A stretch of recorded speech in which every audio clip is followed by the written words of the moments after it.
বৰপেটা জিলাৰ চেঙা সমষ্টিত অধিক শোচনীয় হৈ পৰিছে বান পৰিস্থিতি।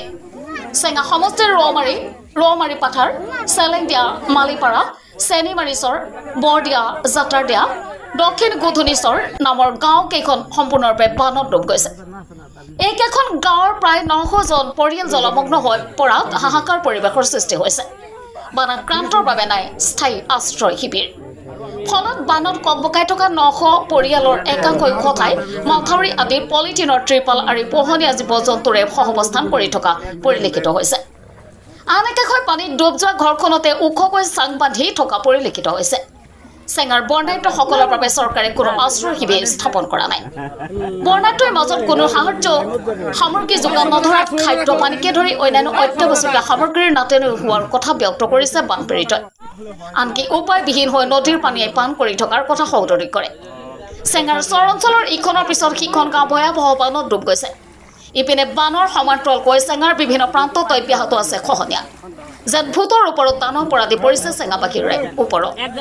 ডক্টৰ হাফিজুৰ ৰহমান বানাক্ৰান্তৰ বুজ লৈ সামৰ্থ্য অনুসৰি কিছু খাদ্য সামগ্ৰী আৰু ঔষধ বিতৰণ কৰা দেখা যায়। শীঘ্ৰে চেঙাৰ বৰ্ণাঢ্যৰ মাজত সাহায্য সামগ্ৰী যোগান ধৰিবলৈ জিলা প্ৰশাসনক দাবী জনাইছে ভুক্তভোগী পৰিয়ালে। চেঙাৰ পৰা ৰমজান খানৰ ৰিপৰ্ট, UNP নিউজ। আজি আমি ৰৌমাৰী পথাৰ গাঁৱত চেঙা সমষ্টিৰ বানপীড়িত ৰাইজৰ শিবিৰ আমি হেৰি কৰিলোঁ, চালোঁ। মানুহবিলাকৰ যথেষ্ট কষ্ট হৈছে, মানুহবিলাকে যথেষ্ট দুৰ্ভোগ ভুগিবলগীয়া হৈছে। পানী অৱশ্যে কমিছে, নামি আছে, লাহে লাহে ঠিক হৈ যাব। আমাৰ উদ্দেশ্য এটাই যে আমি কিখিনি তেওঁলোকক সহায় কৰিব পাৰোঁ। সহায়িত্ব বুলিলে বহুত ডাঙৰ বস্তু বুজায়, কিন্তু এই বিপদৰ সময়ত আমি অলপ সহায়ৰ হাত আগবঢ়াম বুলি মই আজি চাউল, দালি, ঔষধ আজি লৈ আনিছোঁ আৰু দিলোঁ, দি ভাল লাগিল।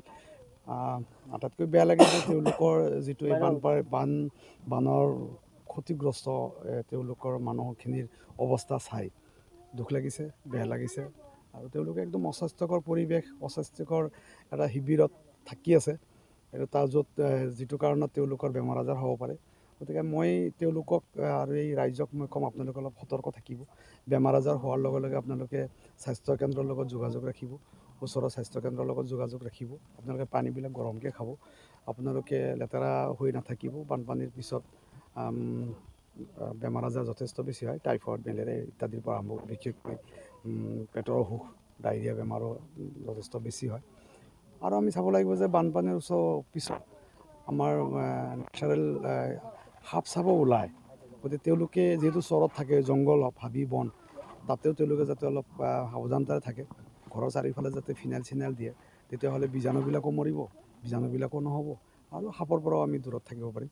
আৰু আমি যিখিনি সহায় সহযোগ আগবঢ়াব পাৰোঁ তেখেতসকলক, চাউল, দালি, তেল, পানী, আমি ঔষধ ইত্যাদি আমি লৈ আনিছোঁ। আমি সৰু এটা টোপোলা লৈ আনিছোঁ, তো সেইখিনিতে তেওঁলোকে বহুদিন খাব নোৱাৰিব।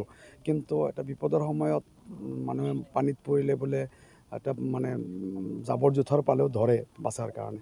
তো তেওঁলোকৰ মই ভাবোঁ যথেষ্ট উপকাৰ হ'ব এইখিনিত, আৰু তেওঁলোকে এইখিনি সহায় কৰাৰ কাৰণে আমি ইয়ালৈ আহিছোঁ।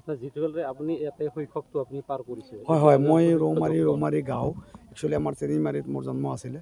ৰৌমাৰী গাঁৱতে মই মোৰ বাল্যকালটো মই পাৰ কৰিছোঁ। তাৰপিছত আমাৰ নদীয়ে ঘৰ ভাঙিলে, আমি পিছলৈ উঠি গ'লোঁ কোকাৰ পাৰলৈ।